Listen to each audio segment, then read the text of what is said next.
This is one of those games. You know the ones. You find a game that looks interesting at first glance, that, on the surface, seems to cater to your interests. So you go and check the reviews on the big websites, and the game has top marks. But then again, everyone knows you can't trust those shills. So you take a look at the user reviews, and then you see people heaping praise at these games to no end. Everywhere you look, you see positive reactions, people saying how great the game is and all that, and so you try the game to see for yourself. And then you realize that something, somewhere, went wrong. And this is exactly the case with Battle Chasers Nightwar. Now this is a game based on the setting and characters from the short-lived comic book series with the same name from back in the 90s. Created by Joe Madureira, who has over the years provided artwork for various video games like Gekido Urban Fighters for the PS1 and Darksiders more recently. You can see how much trivia I can fit into a video if I just take a look at Wikipedia. But you're not here for that, are you? You're here to find out if the game is good. Battle Chasers elicited today a mixed reaction from me at the beginning. You can't skip the logos, but the animated introduction is pretty nice and gets you in the mood for something rather special. The music at the main menu is great, but the first cutscene is a series of still images, leaving you with a sour taste after that initial intro animation. The story goes that our group is under attack on their flying ship. Some of the party are thrown overboard, with a wizard magicking them into safety before realizing that he is left alone on board, and then we lose track of him. The game itself begins with Gully, the little girl of the group, all alone on the forest floor. After the crash, she is armed with the magical gauntlets of her dead heroic father, and after a little walk around she'll find Calibretto, the resident guardian satanic robot that looks as if it's possessed by some demon or something, but in reality it has a really calm and caring demeanor, and so together they begin the search for the rest of their party. Now, first impressions from the gameplay are decent, with an atmospheric top-down view giving the game a rather nostalgic, familiar feel. The general art direction and style is an interesting mix of comic book visuals and 3D graphics.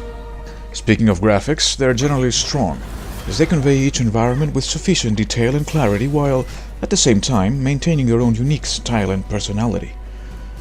The artwork during the dialogues is particularly awesome, and you'll be pleased to notice small details during the combat sequences. While the battles themselves are also visually pleasing, with rich animations and visual effects, you'll notice that characters actually change their weapons depending on what you have equipped them with. Although that doesn't extend to the armors and such you will be wearing, just the weapons. On the other hand, the enemies are equally well designed and animated, giving the battles a really lively feel. The overland map is a highlight, which looks like an actual drawn map.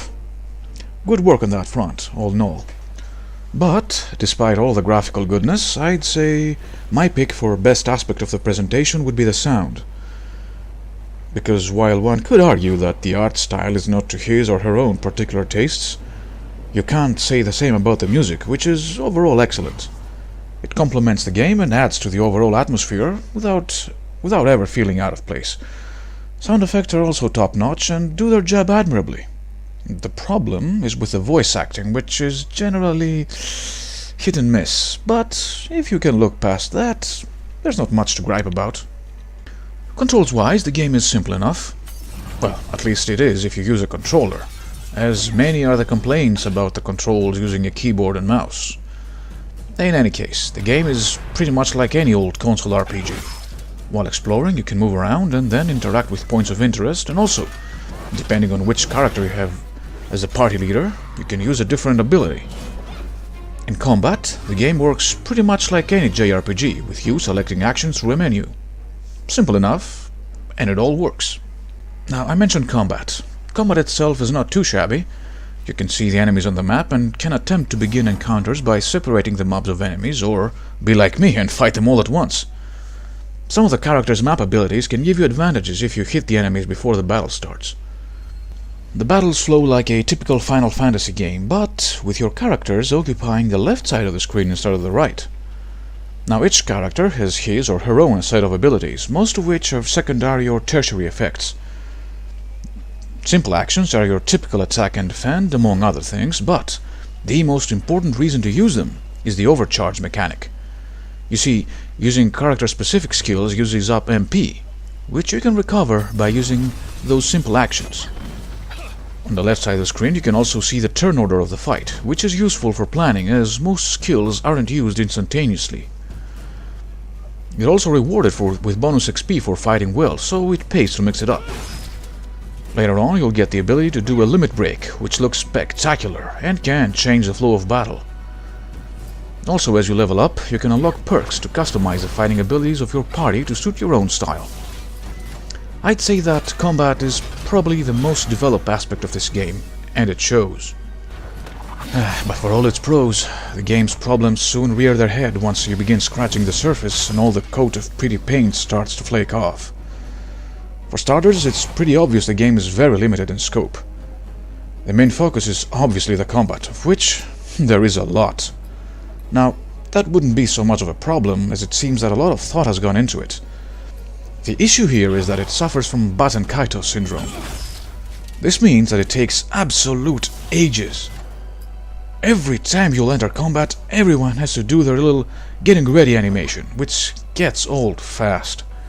Just getting rid of even small fry takes a lot longer than it should, as everyone must prepare to strike, then move to face their opponent, then do that elaborate attack animation, and then go back to their starting position.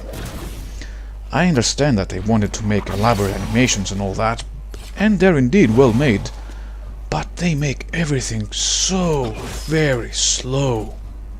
The overland map is another major problem, because even though it looks great, it is way too constrained. Those who dislike being railroaded will probably despise it, since it literally is on rails. You can only walk on preset paths and can only go to places that the game allows you to get to. Random encounters are visible, but many times they're unavoidable, and that's because they're randomly set as points of interest on the railroad path, and you cannot avoid them. Oh, and speaking of points of interest, I'm being literal here. On the map rails you'll see a lot of these, and they're usually places you can interact with for some small comment from the party. The biggest problem though is that even the game's town is made like this. You don't even get in the town. It's part of the map, with the shops being some of these places of interest. I don't understand why they chose this half measure for the overland map. It's not efficient and it only makes things slower. I mean, it's not like there's a reason for you to walk to places. There's nothing to see on the map itself or explore. A more efficient choice would have been the old Black Isle RPG map system. You see, in games like Baldur's Gate or Icewind Dale or Neverwinter Nights 2, you had a map screen where you simply selected your destination and then, hey presto, there you were. Random encounters would occur, but the game didn't waste your time moving you on a featureless, undeveloped map like Battle Chasers does. So, you have to understand that the game is generally missing one of the crucial aspects of any RPG, the exploration. The only places where you can do that are, unsurprisingly, named exploration areas in the game itself, but they are way too simplistic to offer any real incentive for you to actually go and explore. But hey, at least there's fishing. That counts for something, as it is a moderately interesting and reasonably well-made pastime. Despite all that, it's the dungeons that reveal what the game actually wanted to be. Diablo. You see, before you enter any one of them, you will be prompted to select a difficulty level. Higher difficulties mean better loot, because loot is, of course, randomized. Don't expect to start building strategies around how best to navigate a dungeon either, since the dungeon is also all randomized. Now, I played through the first one on Heroic just to see the difference, since the regular outdoors combat was piss easy and I was disappointed. So okay, on Heroic enemies had more HP and hit harder, but that didn't actually make it challenging, since no situation ever became life-threatening. Add to that the fact that you're never in any danger of running out of MP, since simple actions refill them and you have a recipe for a risk-free, thrill-free game. Can't say I'm too great of a mastermind when it comes to devising strategies, so I don't think I was too good of a player for the Heroic difficulty. The only thing that changed is the time each battle took, since I had to smack enemies much more before they died, and that only turned the dungeon into an even more time-consuming labor. Of course, like Diablo, you can replay the dungeons over and over again for better loot, if you have such masochistic tendencies. Now, you might have noticed that I haven't said anything regarding the story, well, apart from a few words about the introduction. If you did, well done. You're a very astute individual. The reason for that is because the story is, frankly, quite boring. It never even threatens to become engrossing and is generally a yawn fest. Characters are one-dimensional and the script doesn't give you any reason to keep playing. Yeah, you'll keep finding discarded logs around the places you visit, but it's not like you'll care about all this bland, lifeless world. To add to that, the game is also terribly optimized. Yes, the visuals are nice and all, but despite their styling, they are not very complex at all. That the game has such high system requirements is baffling. Even more baffling are the frame rate hiccups during battle, which really shouldn't exist, as other games have had much more complex systems and graphics decades ago. Disappointing. And this is a word that succinctly describes Battle Chaser's Nightwar. Personally, I think that this is a game that would be best served had it come out as a board game, believe it or not. I mean, come on, think about it. You'd have a big board for the overworld, with a set of random tiles for the dungeons, some miniatures for the characters, and some tokens for the monsters. You could also have a reference book, for scenarios and story. If you've ever played Betrayal at House on the Hill, you'll know exactly what I'm talking about. Plus, I'm sure that 4 people sitting around a table would spin a much more riveting tale than what this game offers. Not to mention, it would be way more enjoyable because, well, friends, Friends always make everything better. In conclusion, I think Battle Chaser's Nightwar is a poor game, and it baffles me as to why so many people praise it. Personally, I don't often abandon games halfway through, but this time it was different. The story is uninteresting and there is no sense of adventure or impactful progression. This game is what you'd get if you took Diablo, stripped it of all the things that make it special, and replaced the real-time combat with a turn-based system. There's literally no incentive to play this game beyond the combat system, but even then, there are much better role-playing games, even in this respect, which also offer more captivating storylines and more interesting worlds.